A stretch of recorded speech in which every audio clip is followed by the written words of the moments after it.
మిమ్మల్ని ఏకగ్రీవంగా ఎన్నుకున్నందుకు హృదయపూర్వక శుభాభినందనలు తెలియజేస్తూ, నన్ను ఎంపిక చేసిన సభానాయకులు చంద్రబాబు నాయుడు గారికి, ఎన్నుకున్న నా ఉండి నియోజకవర్గ ప్రజలకు, శాసనసభ్యుడిగా నాకు మొట్టమొదటిసారిగా మాట్లాడే అవకాశం ఇచ్చినందుకు మీకు నా ధన్యవాదాలు తెలియజేస్తున్నా.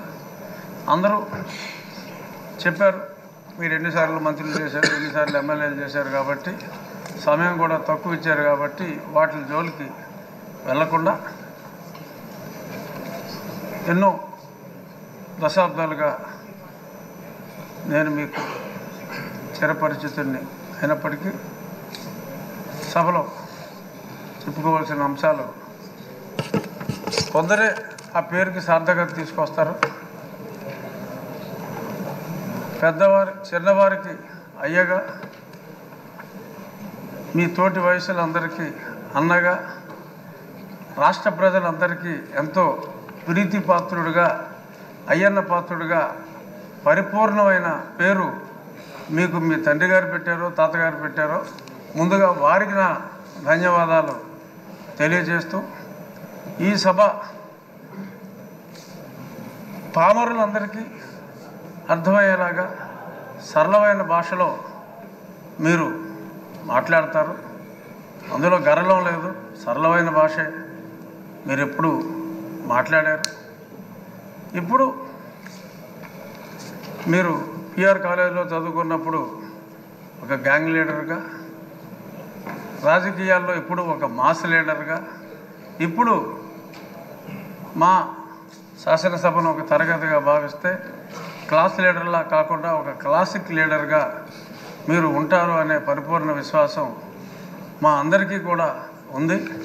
నిన్ననే మరి సింహంలాగా చెప్పుకునే వాళ్ళు సభకు వచ్చి వారి పేరు కూడా మర్చిపోయేలాగా పెప్ప అన్నారు. ఎందుకంటే అయ్యన్న పాత్రుడు గారిని సభాపతిగా అనుకుంటున్నారని అప్పటికే తెలిసిపోయింది కాబట్టి మరి వాళ్ళ పేరు కూడా మర్చిపోయే పరిస్థితి వచ్చింది.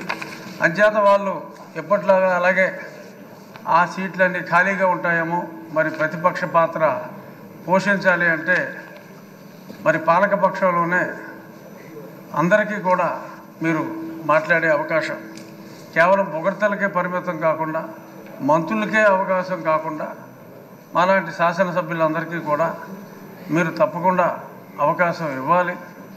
సోదరుడు మనోహర్ గారు చెప్పినట్టు మాజీ స్పీకర్ గారు అందరికీ కూడా డిబేట్లో మాట్లాడి, ఒక శాసనసభ్యుడికి శాసనసభలో గౌరవం ఉన్నప్పుడే వారి అసెంబ్లీ స్థానాల్లో కూడా వారికి గౌరవం ఉంటుంది. శాసనసభ్యులందరి గౌరవం కూడా మీరు కాపాడగలరు అని మనస్ఫూర్తిగా భావిస్తూ, మరిన్ని ఉన్నత శిఖరాలు ఒక రాజకీయ నాయకుడిగా, ఒక ప్రజల మనసు దోచుకున్న వ్యక్తిగా మీరు మరింత ఉన్నత శిఖరాలకి ఎదగాలని, మిమ్మల్ని మేము ఎప్పుడూ కూడా రాష్ట్ర ప్రజలు కూడా బీసీ నాయకుడిగా చూడలేదు. కొందరు నాయకులు ఇప్పుడు అన్నారు బీసీ నాయకుడు అని, కానీ ప్రజలందరి మన్నన ఉన్న అపరూపమైన నాయకుడు మా అయ్యన్న పాత్రుడు అని చెప్పి, ఒక వర్గానికి మిమ్మల్ని పరిమితం కాదు, అందరి నాయకుడు మా అయ్యన్న పాత్రుడు, అందరి పాత్రుడు మా అయ్యన్న పాత్రుడు అని చెప్తూ ఆల్ ద బెస్ట్ సార్.